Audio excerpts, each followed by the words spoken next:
Bonjour, c'est Steve, j'espère que vous avez la forme. Alors, vous repérez peut-être un petit changement dans cette vidéo, simplement parce que j'ai cassé ma caméra. Elle est actuellement en réparation. Lors de la dernière vidéo, j'ai voulu accrocher mon appareil photo sur une chaise. Il s'est cassé la figure et puis l'écran s'est cassé. Donc là, il est actuellement en cours de réparation. Et pour le moment, je suis en train de filmer avec mon téléphone. J'espère que la qualité sera bonne pour vous. Bon, alors aujourd'hui, ce que je vous propose que l'on travaille ensemble, c'est cette image de soi. Et votre réticence parfois à être vous-même en société, ou en tout cas, la peur peut-être d'affirmer vraiment votre authenticité. Vous savez, les personnes hypersensibles ont un idéal. Cet idéal, c'est de tendre vers toujours plus de sincérité, dans le but d'être parfaitement authentique avec les autres. Votre besoin de vérité est vraiment un facteur très prégnant dans votre dynamique au quotidien. Par exemple, vous pouvez en avoir ras-le-bol du fake relationnel rencontré dans les réseaux sociaux. Au fur et à mesure qu'on avance dans l'exploitation des réseaux sociaux, on s'aperçoit que ça devient quelque chose de vraiment biaisé, de vraiment fake. Et malheureusement, de plus en plus, notre exercice relationnel dans notre entourage, dans notre cercle social, se construit à travers les réseaux sociaux. Au bout d'un moment, ça peut vraiment devenir barbant et vous pouvez réaliser que finalement, interagir à travers les réseaux sociaux peut être quelque chose de complètement biaisé ou en tout cas de pas vraiment représentatif de la réalité. Une personne authentique, qu'est-ce qu'elle recherche de manière générale?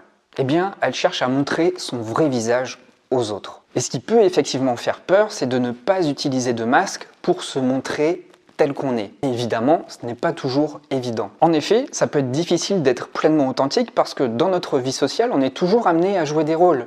Comme je l'expliquais précédemment dans d'autres vidéos, savoir se positionner socialement, c'est savoir aussi jouer des rôles. Et dans la société, dans notre cercle relationnel, on est toujours amené à se positionner par rapport aux autres. Le but de tout ça, c'est d'éviter le rejet, c'est d'éviter l'exclusion, et on est toujours en quête d'acceptation. On veut toujours recevoir l'amour des autres pour se sentir validé. C'est un processus tout à fait normal, le processus de socialisation. Tout ce que l'on met en œuvre dans nos relations sociales sont là pour être validés, pour avoir l'attention et l'acquiescement de l'autre. Mais même si notre être tout entier tend les bras vers toujours plus d'authenticité, vraiment le plus important, c'est d'être le plus sincère possible envers soi-même et envers les autres. Alors c'est peut-être quelque chose que vous avez déjà remarqué dans votre vie, mais sachez que toutes les personnes hautement sensibles se désintéressent des personnes qui utilisent la parole pour charmer. Proposé comme d'habitude, c'est de la poudre de perlimpin. Les beaux discours ou tout autre artifice peuvent devenir très rapidement indigestes, voire insupportables. Alors qu'on soit clair, la sincérité n'amène pas toujours la paix autour de vous. Effectivement, ça peut créer des zones de friction. Pourquoi je vous dis ça? Parce que lorsque vous vous affirmez avec sincérité, vous n'êtes pas dans cette optique de chercher le consensus à tout prix, mais vraiment d'affirmer ce qui est le plus juste pour vous. Or, dans les relations sociales, on s'aperçoit très souvent que les personnes préfèrent chercher le consensus au détriment de leurs propres besoins plutôt que d'affirmer leurs besoins. Et c'est là qu'on dévie un petit peu de l'authenticité parce qu'on n'est plus à même de s'exposer tel que nous sommes. On n'est plus à même d'exprimer nos propres besoins de peur, encore une fois, de ne plus bénéficier de l'acceptation, de l'acquiescement de l'autre. Dites-vous que affirmer ce que vous pensez ne plaira pas forcément aux autres. Et c'est comme ça. Mais pour pouvoir se recadrer, se recentrer sur l'essentiel, dites-vous que pour continuer sur du long terme à mener une vie harmonieuse, d'une part avec vous, mais ensuite avec votre cercle social, le plus important, c'est de passer par ces moments, certes de friction, mais qui seront bénéfiques pour vous et pour les autres sur du long terme. Parce qu'en l'état actuel, si on fait une projection de vous en train de ne pas affirmer vos propres besoins, en train de ne pas exister à travers vraiment qui vous êtes, quelles sont vos nécessités, par quoi vous souhaitez passer pour exister, pour répondre à vos besoins, au bout d'un moment, vous allez vous sentir lésé. Au bout d'un moment, vous n'allez pas vous sentir reconnu. Au bout d'un moment, vous allez vous apercevoir que les gens vous perçoivent différemment de la personne que vous êtes vraiment. Tout simplement parce que vous n'avez pas pris la peine d'exprimer avec authenticité vos propres besoins.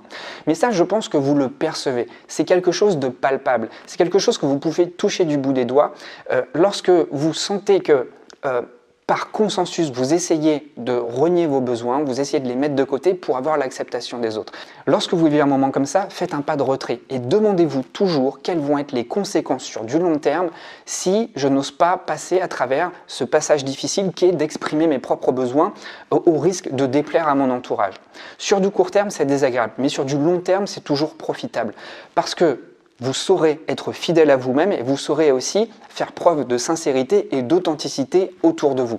Ça, les personnes hautement sensibles savent normalement exprimer facilement leurs besoins. Mais il y a toujours ce besoin d'harmonie autour de soi. On n'aime pas les disputes, on n'aime pas les désaccords. Par conséquent, on est amené assez souvent à se mettre de côté. Donc n'hésitez pas à déplaire, n'hésitez pas à faire peur aux autres si c'est le cas. Le plus important, ce n'est pas de concentrer votre attention sur ce que vont penser les autres, mais sur vous, sur la bienveillance que vous vous apportez. Le plus important, c'est de se respecter soi. Et en se respectant soi, vous donnez aux autres aussi l'exemple. Vous donnez l'exemple qu'il est important dans un premier temps de respecter ses propres conditions à soi pour ensuite pouvoir évoluer sur un terrain beaucoup plus pacifique, beaucoup plus sain. Et il y a quelque chose qui joue vraiment en votre faveur, c'est que les hypersensibles ont cette tendance à élever leur conscience à travers les relations. Vous vous nourrissez beaucoup des relations, d'accord ? Personnellement, je me suis énormément construit à travers les relations, à travers mes voyages notamment. Lorsque j'avais entre 20 et 30 ans, j'ai passé 10 ans à l'étranger et pour moi, ça a vraiment été une révolution identitaire. Je n'ai pas forcément eu une adolescence facile, un début d'âge adulte facile. Je peux même vous le dire très clairement, j'étais complètement paumé. Je prenais pas soin de moi, je me méprisais, je savais pas où j'allais, j'avais du mal à construire du sens. Alors évidemment, c'est pas les autres qui ont fait le job à ma place, mais le fait d'entrer en relation avec les autres, ça m'a permis d'agrandir cette zone d'observation en moi. Ça m'a permis beaucoup plus facilement de travailler en moi. Parce que finalement, lorsqu'on rencontre des personnes, c'est pas pour rien, il n'y a pas vraiment de hasard. Et on est tous là pour s'apporter des choses. Et de ce fait, je considère que les autres sont aussi une partie de moi. Pas n'importe quelle autre, mais les personnes avec qui vous avez noué des liens très forts. Eh bien, ces personnes-là sont là pour vous aider à vous construire. Elles sont là pour vous aider à déployer, à développer votre identité.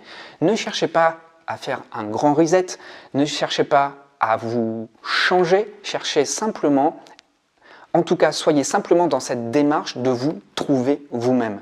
Alors, effectivement, il ne faut pas se noyer dans les autres, il faut alterner des moments d'introspection et des moments de construction à travers l'échange social. Pour cela, l'authenticité vous permettra grandement, d'une part, de vous découvrir, de montrer votre vrai visage aux autres et vous pourrez utiliser de ce fait vos relations sur un terrain parfaitement authentique comme levier d'évolution pour mieux vous découvrir, pour mieux vous épanouir. Vous savez, vous êtes une personne riche. Vous êtes une personne riche pour plusieurs raisons. Vous êtes une personne riche parce que vous avez beaucoup de profondeur. Et je dis pas ça pour vous brosser dans le sens du poil, mais votre caractère hautement sensible vous amène énormément à entrer en contact avec vous, à réfléchir sur vous, à nommer les choses, à toucher du doigt les choses qui sont parfois difficiles à verbaliser. Vous êtes capable aussi très facilement de ressentir les émotions des autres, de ressentir l'état d'esprit, de ressentir aussi l'atmosphère lorsque vous entrez dans une pièce. Vous êtes animé donc d'une grande profondeur de réflexion, de ressenti, et ça, vous pouvez l'exploiter pour vous déployer, pour vous développer, pour devenir finalement vous-même. Vous êtes aussi doté d'une grande intensité dans votre ressenti. Les émotions que vous ressentez, elles vous brassent, elles vous remuent, et par conséquent, la vie vous traverse intensément. Vous savez la ressentir d'autant plus. Vous êtes également animé par ce besoin de partage, par ce besoin de construire des relations sincères, des relations profondes. Les relations superficielles, les artifices, ça ne vous intéresse pas. Et tout l'honneur est pour vous. Et même si c'est plus difficile à créer des relations authentiques, mieux vaut créer moins de relations, mais qu'elles soient beaucoup plus qualitatives. Donc ne vous perdez pas dans ces artifices s'ils ne vous conviennent pas. Ne jouez pas des rôles pour juste entrer dans le moule si ça ne vous convient pas. Et puis votre besoin d'intimité aussi fait de vous également une personne riche. Généralement, les personnes hautement sensibles ne sont pas forcément très à l'aise dans les grands groupes. Vous préférez plutôt le partage en tête-à-tête. Et c'est beaucoup plus confortable pour vous parce que ça vous permet justement de toucher du doigt cette profondeur. Parce que dans une relation en tête-à-tête ou en tout petit comité, on peut avoir des échanges beaucoup plus sincères, beaucoup plus authentiques, beaucoup plus profonds. Parce que du fait qu'il y ait moins de personnes autour de vous, on se soucie moins de la vie des autres. Parce qu'on se sent beaucoup plus en confiance. De fait, on peut beaucoup plus facilement s'ouvrir et partager des choses beaucoup plus fortes. Eh bien, si j'ai un conseil à vous donner, c'est de vraiment capitaliser sur ce trait de caractère. Misez sur votre authenticité. C'est grâce à elle que vous allez pouvoir vraiment vous déployer et exister tel que vous êtes et aussi attirer les personnes qui sont vraiment en accord avec vous-même.